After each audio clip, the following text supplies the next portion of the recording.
Trying to predict the future is a discouraging and hazardous occupation. Kalau kalian ngerasa tahun-tahun kemarin bioskop agak sepi dari film yang benar-benar mind-blowing. Nah, tahun 2026 ini adalah jawabannya. Dari film indie yang mendadak dapat miliaran rupiah, sampai sci-fi yang mecahin rekor Interstellar. Except one. Why? Di akhir video, kalian akan tahu film yang mendapat nilai tertinggi loh tahun ini. Gila banget. Yuk langsung kita bahas 7 film wajib tonton di tahun 2026. I'm gonna come back here with proof. Pertama, ada The Super Mario Galaxy Movie. Hey big guy!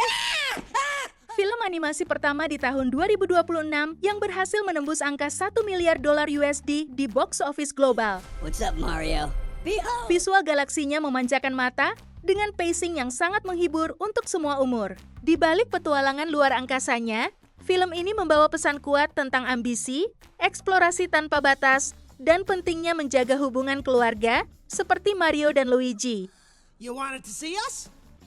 Film ini mendapat rating 8,3 dari 10 loh. Wow! Sorry about that. That's the old Bowser talking. Kedua, 28 Years Later, The Bone Temple. When that time comes, men will no longer communicate. Film yang disutradarai oleh Nia Da Costa, sequel ini mengambil arah psikologis yang jauh lebih kelam dan kotor.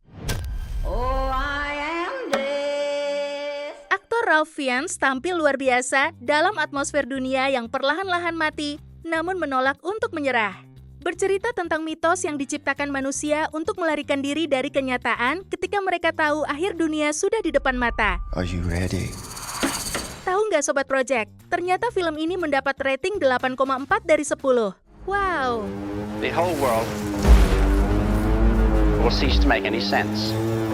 Lalu ketiga ada Sandhelp, garapan rumah produksi 20th Century Studios. You are smart.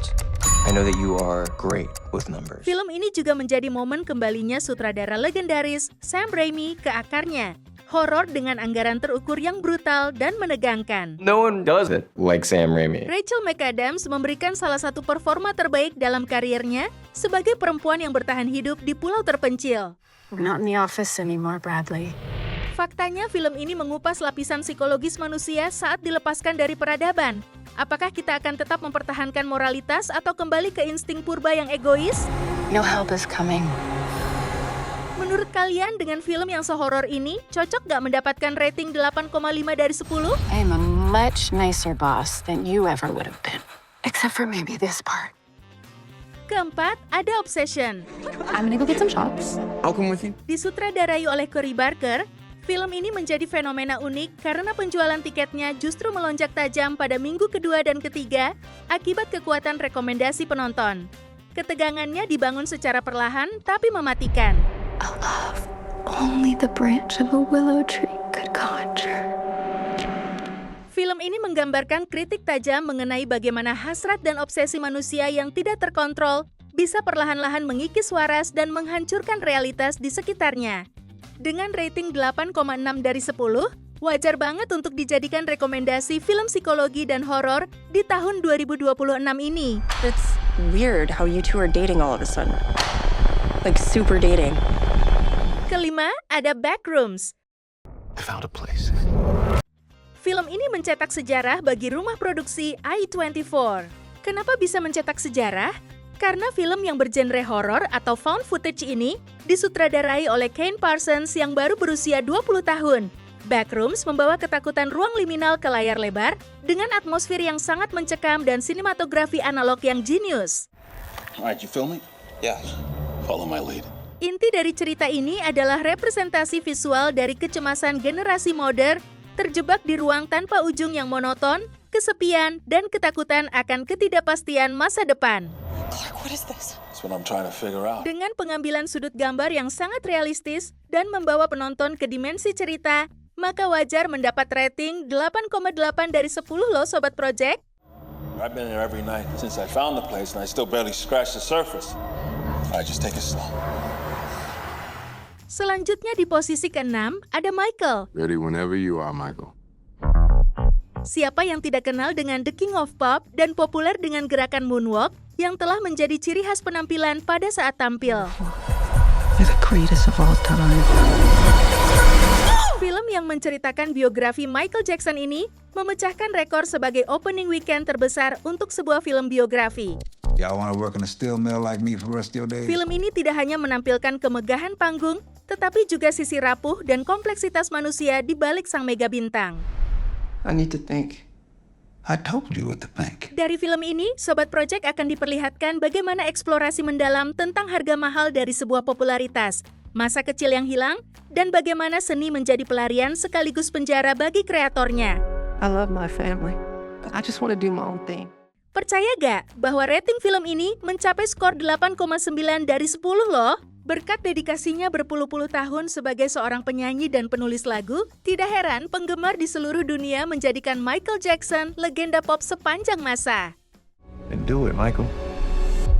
Not a little boy anymore. Ini pasti yang ditunggu-tunggu Sobat Project, urutan ke-7 film wajib tahun 2026. Bayangin bangun tidur di sebuah ruangan serba putih, badan dipasangin selang, memori otak hilang total, bahkan nama sendiri aja lupa. I just woke up from a coma. I'm several light years from my apartment, and I'm not an astronaut. Pas lu coba lihat keluar jendela, boom, lu baru sadar kalau lu lagi ada di dalam pesawat luar angkasa yang melaju super cepat. Welcome to Project Hail Mary. You are the only scientist who might know what this says. Diadaptasi dari novel Andy Weir yang juga penulis The Martian, film yang memiliki rating skor 9,2 dari 10 ini berhasil melampaui capaian Interstellar dalam sejarah hard sci-fi. I need you to come with us. This is Project Hail Mary. Kisah ini berpusat pada Dr. Ryland Grace, satu-satunya yang selamat di pesawat Hail Mary yang terbangun jauh dari bumi. Grace menemukan fakta bahwa ia adalah harapan terakhir umat manusia. Ia harus melakukan perjalanan ke tata surya terdekat. Dalam perjalanan antariksa ini, misi Grace berubah drastis setelah ia tidak sengaja bertemu dan menjalin aliansi dengan sosok alien yang cerdas. So, I met an alien. He's kind of growing on me. At least he's not growing in me, you know, which was a concern for a little while. Judul Project Hail Mary sendiri mengacu pada istilah olahraga American football yang berarti sebuah taktik atau langkah putus asa di detik-detik terakhir, serta memiliki makna yang sangat dalam bahwa kerjasama dan komunikasi adalah kunci kelangsungan hidup makhluk hidup, tidak peduli seberapa jauh perbedaan asal-usul mereka. I'm Grace. I'm gonna call you Rocky. Thumbs up. No, that's thumbs down. Jadi dari 7 film tadi, mana nih yang udah Sobat Project tonton di tahun 2026 ini? Tulis di kolom komentar di bawah ya. Jangan lupa buat like, subscribe, dan nyalain loncengnya biar gak ketinggalan update kejar project lainnya. See ya!